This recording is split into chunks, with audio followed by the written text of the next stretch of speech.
Hello, and welcome to another episode of Untraditionally Traditional, a podcast with me, Brittany Duncan, a millennial homemaker. Join me each week as I share all the things I've learned that make keeping your home, garden, and life running smoothly, all while working. If you are enjoying the podcast, please be sure to subscribe in your favorite podcasting app so you get the episodes downloaded straight to you every Monday. Now, on to today's episode. Hello, and welcome to another episode of Untraditionally Traditional. I cannot believe that this is the last episode in October and that soon we're going to be in November with Thanksgiving celebrations, Friendsgiving, and then the December holiday season will be upon us with all of its complexities and joy. I love Christmas time, but it can be stressful. So again, I will use this as a reminder that we are in the calm before the storm. So what can you do right now to finish this month strong to make for an easier November? Make a list, check it twice. Speaking of lists, today I'm going to be talking about a project that I've been working on for some time that I invite you to join me on. Recipes for 30 days, although in reality, it is more like a list of 30 recipes because let's face it, there is a chance that you're not going to be cooking from scratch every night for 30 nights in a row. For our sanity, I hope that there are some nights in there where you have leftovers. Listen to my episode titled The 4X Rule for more on that. Or that you order takeout, okay? Like, I know that's going to happen. Most of us don't cook for 30 nights straight, although if you do, power to you, I applaud you. For a while now, I've had this running list on my phone of recipes that I've been building up to 30, and I'm very close to being done that list, getting to 30. The kind of recipes go on there, there's all kinds, but there's two boxes that these recipes must check. One, that they're easy. I'm talking 30 minutes or less of active cooking time. And two, that they are, honey, these are great. We should have this again recipes. You know the ones. The ones where you serve it and someone at your dinner table gets a little sparkle in their eye that signals they are genuinely enjoying the meal. Rather than mentally telling myself that I'll remember it was a favorite, I'm adding it to this list. The goal is that once this list hits 30, I'm going to move it into a spreadsheet format. Yes, I'm a millennial, and boy, oh boy, do we love our spreadsheets. But here's what it's going to look like.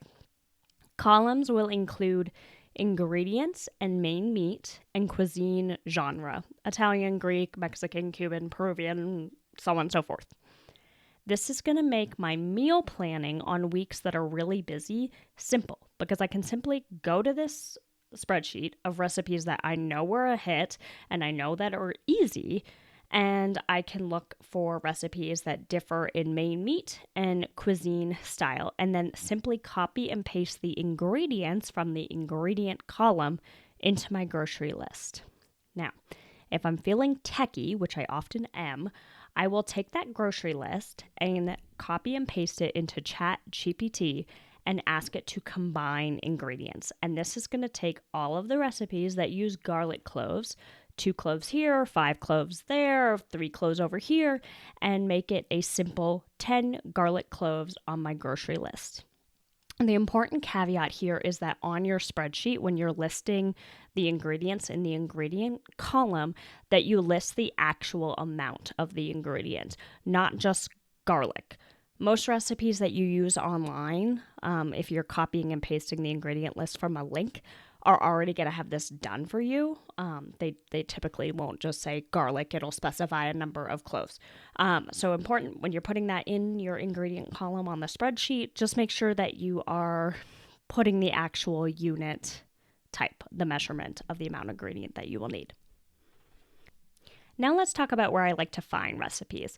My number one source is Half Baked Harvest, and I have all 3 of her books, and I visit her website often because she's always posting new recipes there.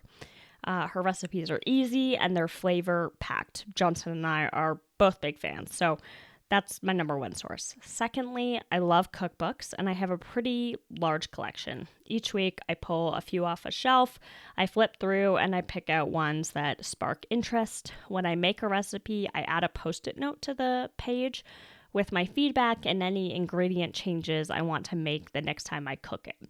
I try to, every time I cook a recipe for the first time, I try to make it exactly as the recipe tells you to make it. The more you cook, the more you kind of know what you like, and that creativity comes in. But I find the first time that I'm judging a recipe, I feel that I owe it to the chef and author to make it the way they intended it to be made. And then once I've made it and I can decide whether it's perfect the way it is or if I have a little personal tweak, then I will make that tweak for the second time that I make it. But that's just me. You do you. The Post-it notes are important because if you are taking a recipe that was in a cookbook and you're going to be adding it to your spreadsheet or your electronic list, you'll want to read your Post-it note and recipe notes and make your ingredient list reflect that as opposed to the original recipe. A big one for us, we love garlic, and so pretty often, whatever amount of garlic cloves a recipe calls for, we're usually double that. And so if I just use the original recipe, it's not going to be enough. So the Post-it notes are pretty crucial for that. Lastly, I am and I have been a subscriber to Bon Appetit magazine for years.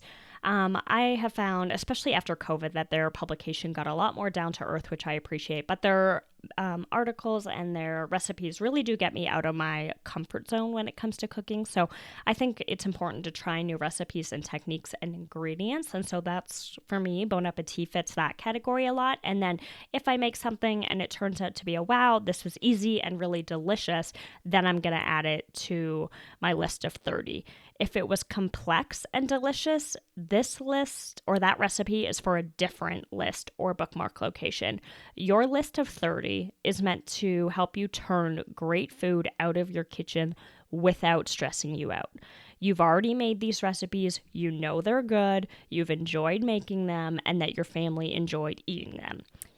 Think of these recipes like your favorite pair of chunky heels. They make your legs look great, you feel confident, your husband thinks you look hot, and most importantly, you are comfortable. We've all got those pairs of shoes we look great in, but they're for very specific occasions, mainly walking from a car to a chair where you can sit and be off your feet. Those recipes are the ones that require constant attention, stirring, and lots of ingredients. They're great, but for certain occasions. Okay?